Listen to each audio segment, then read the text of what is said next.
existe a filosofia da sexualidade, embora pouco se fale dela, porque a ciência e a psicologia, com a sua força de credibilidade, acabaram aí desviando a atenção desse campo filosófico justamente no momento em que sujeitos sociais, sem perceber, estão a ser manipulados politicamente pela sexualidade.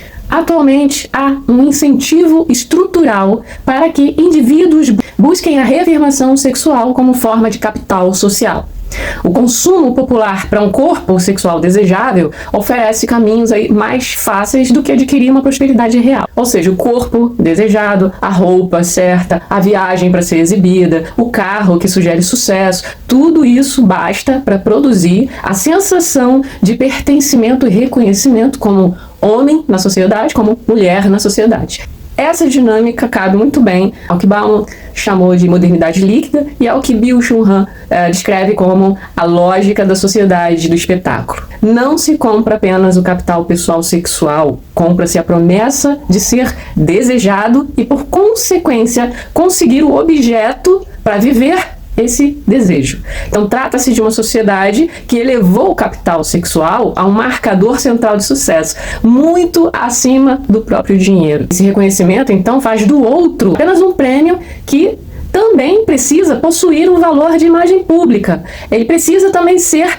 desejável, porque isso faz o quê? A validação afetivo-sexual como uma forma de triunfo social. É mais atrativo esse sonho porque ele é acessível e fácil, além também de favorecer a manipulação política. Se torna mais barata, porque basta um governo começar a produzir leis, interessados em defender direitos sexuais e toda essa narrativa, em vez de responder cobranças por desenvolvimento econômico real.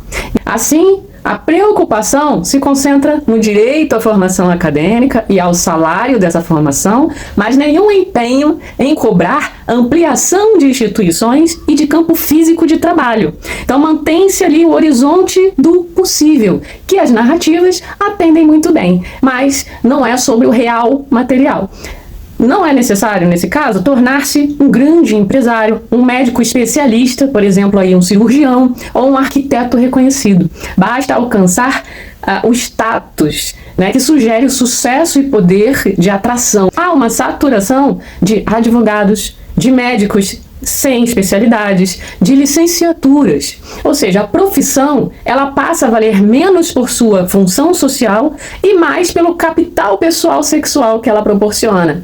O salário torna-se central, não pelo trabalho em si, não pela valorização do trabalho, mas porque ele sustenta um status de conquista sexual. Com isso, as pessoas reclamam mais sobre os salários, considerando o não ter tempo de usufruir esse status sexual que elas estão adquirindo, do que a melhoria do campo de trabalho. Enquanto isso, a concentração de riqueza de outro grupo deixa de ser o foco da inquietação coletiva. A massa permanece ocupada em perseguir validações, em disputas de desejabilidade, porque parecem mais ao alcance, e sem se dar conta que elas estão apenas validando narrativas coletivas, e não desejos intrínsecos do corpo, nem necessidades existenciais reais de prazer, sentido e sobrevivência. Reparem que é raro o pensamento de produzir herança, deixar legado, constituir família para dar continuidade da própria linhagem, o próprio nome.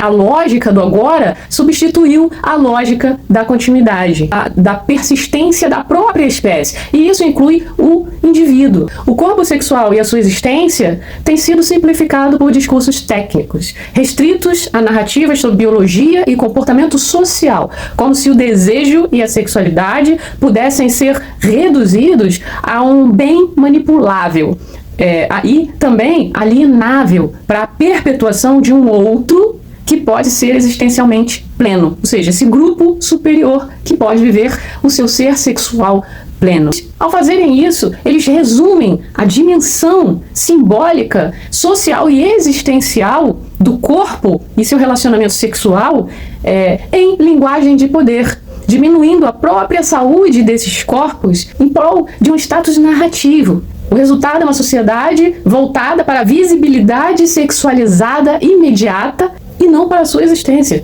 Ou seja, busca-se ser desejado agora e não interessa deixar uma colaboração útil para a vida dos demais e até para o futuro. Então, entre o corpo e sua natureza sexual e o status político sexual, escolhe-se o status político sexual. Eu sei que vai ter gente que vai dizer assim, mas sempre foi assim. Embora possa parecer, né, que no passado era a mesma coisa, não era.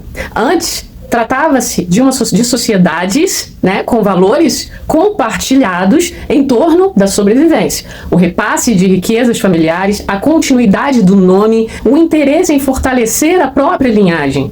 Atualmente, ter filhos, a grande maioria das vezes, surge aí como um desejo de validação da relação sexual. Uma certificação máxima da posse da sexualidade um do outro.